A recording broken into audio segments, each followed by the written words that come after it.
Hello, friends. Part 2 of our podcast on Section 6.1 in the AP Stats book. We're looking at problem 615 from the book. You can pause this and read that if you need to, or read your book. So we're simulating two people in a group of 23 having at least two people with the same birthday. So first thing they want you to do is state your assumptions, okay? And we're going to say something again about equally likely, and we got to say something about independence, because if those two conditions aren't met, then we can't use the tools that we're going to be learning about. Independence. All right, so what we're going to say is all birthdays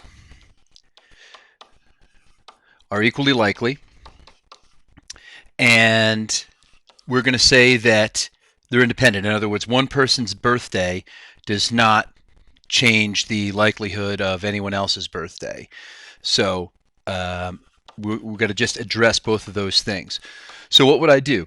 I would assign the numbers. So we're going to assume also that all the days are equally likely. So we'll number each day of the year 1 through 365.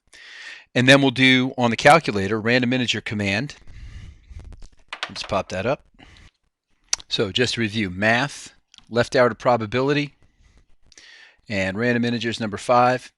And we're going to pick numbers between 1 and 365. 365. And we're going to pick 23 of them. And let's put that in a list so that when we do this, we can sort them. In fact, let's do this with a colon. So alpha and the colon. And then let's put sort. Remember, hit the stat key again. And we're going to sort ascending, and we're going to sort list L1, which is where we put. So now what this one step will do is it'll pick 23 random numbers between 1 and 365. It'll put them in a list L1, and it will sort them. So I hit enter. It's done. So now when I hit stat, enter, and I look at L1, oh, look, the first two are identical. So as long as there's any two of the same numbers in this list, I know that I have at least one pair of people with the same birthday. So you should be able to set up the simulation. It should make sense to you.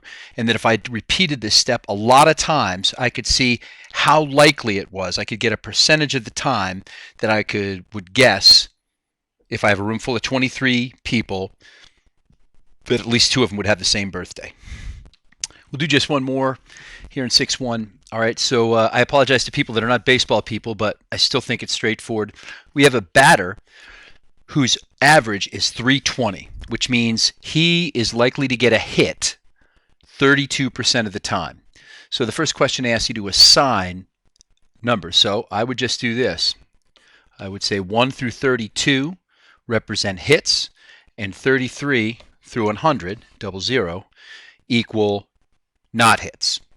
All right, and then I can simulate the same thing on the calculator, random int, and I can see how many hits are likely to happen. So let's do that.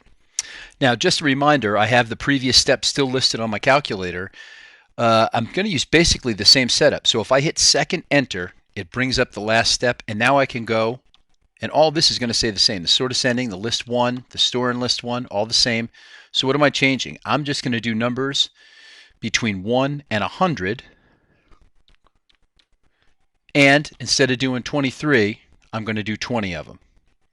So this will do the same thing for me. So when I hit enter, now when I go to stat and look, all right, so anything lower than 32 represents a hit. So you can see here I got 1, 2, 3, 4, 5, 6, 7, 8, nope, not a hit. So I got 8 out of 20, which is about what I'd expect.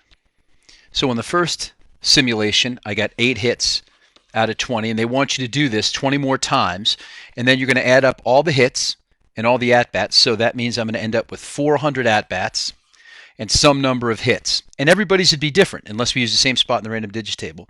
So you're going to compare this number to this number. Big point here is to be able to set up the simulation. Bring your questions to class if you have any.